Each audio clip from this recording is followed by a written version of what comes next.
અંકલેશ્વરમાં ગુંજ social group દ્વારા 8મા સર્વજ્ઞાતિ સમૂહ લગ્નોત્સવનું આયોજન કરવામાં આવ્યું હતું। આ સર્વજ્ઞાતિ સમૂહ લગ્નોત્સવમાં એક જ મંડપ નીચે 51 જોડાએ પ્રભુતામાં પગલાં માંડ્યા હતા।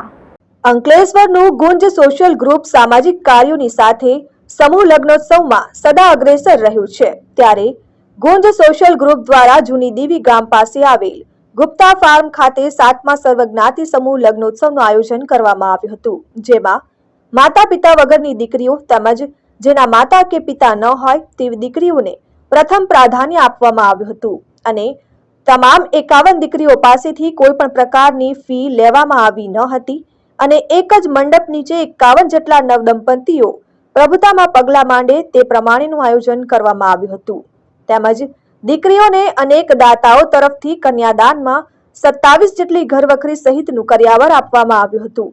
આ સમૂહ લગ્નોત્સવમાં બગી અને લક્ઝરિયસ કારમાં વાજતે ગાજે એક સાથે 51 વરરાજાઓના વરઘોડા કાઢવામાં આવ્યા હતા, જે અંકલેશ્વર શહેરના મુખ્ય માર્ગ પર થઈ ગુપ્તા ફાર્મ ખાતે લગ્ન સ્થળે પહોંચ્યો હતો અને એક જ મંડપ નીચે 51 જેટલા નવદંપતીઓએ પ્રભુતામાં પગલાં માંડ્યા હતા। આ સમૂહ લગ્નમાં ધારાસભ્ય ઈશ્વરસિંહ પટેલ, રામકુંડના મહંત ગંગાદાસજી બાપુ સહિતના સંતો ઉપસ્થિત રહ્યા હતા અને પ્રભુતામાં પગલાં માંડનાર નવદંપતીઓને આશીર્વાદ આપ્યા હતા। આ પ્રસંગે ગુંજ સોશિયલ ગ્રુપના પ્રમુખ સુધીર ગુપ્તા, સંદીપ પટેલ, ગણેશ અગ્રવાલ, નરેન્દ્ર પટેલ સહિતના હોદ્દેદારો અને આગેવાનો ઉપસ્થિત રહ્યા હતા। આજે ફરી એકવાર ગુંજ સોશિયલ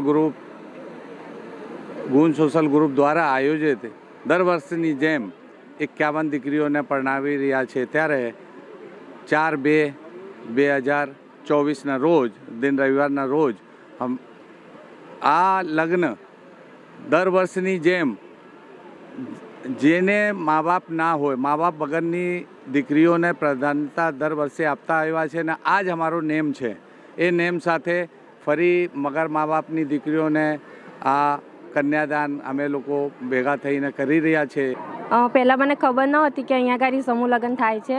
મારું નક્કી થયેલું મેરેજ, પછી અમે ઘરે ટ્રાય કરતા હતા, પણ સગવડ નહીં હતી। પછી એક દિવસ આવું બોર્ડ મારેલું હતું સમૂહ લગ્નનું, તો અમે જોયું। પછી અમે બીજા દિવસે હું આવી જયેન્દ્ર સરના ઘરે એમને ફોન કરીને કે આવી રીતે ફોર્મ આપે છે। પછી હું તાત્કાલિક જ ફોર્મ લઈ ગઈ। મેં કહું મારું સર ગમે તે થાય મારો નંબર લગાવી દેજો, મારી પાસે પૈસાની સગવડ જ નથી ને મારી પાસે અટી પણ નહીં સગવડ। પછી ધીમે ધીમે સરે મને સપોર્ટ કર્યું, સુધીર સરે બી સપોર્ટ કર્યો છે અને અહીંયા બધી રીતે અમને સારી સુવિધા મળે છે। કન્યાદાન પણ સારું પૂરું પાડવામાં આવે છે અને મા બાપની જે છત્રછાયા છે અહીંયા અમને મળે છે। આટલું વિચારેલું ને કે આટલું સારી રીતે અમારું મેરેજ થશે એમ। Dharmesh Patel, RN news, Ankleshwar.